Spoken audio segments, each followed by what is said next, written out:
Hello again everyone, Truck CB Sales here with a tune report for Daniel on the Stryker SR-955HP. Daniel, got it ready to go for you, bud? Just our standard tune and alignment on this one, just clean tune. No big bells and whistles other than what's featured on this version 2, which you guys know has got a lot of features to it. I won't go into that. There's plenty of other videos out there right now on that. Let's just start with the RF power all the way down. 50 watt slug. Daniel, we set it at 2 watts all the way down, so you got full adjustability if you decide to run an amp. 20 watts all the way up. Show you average power swing. Hello, 36 bird average.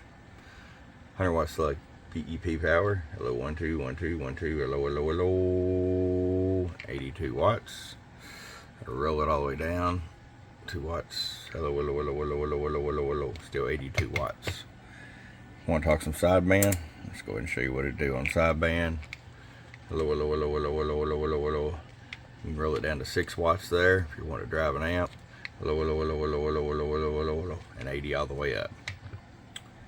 All right, Daniel, it's ready to come to you, bud. I hope you enjoy it. Appreciate you. From your friend Truck at truckcbsales.com. Bump, bump.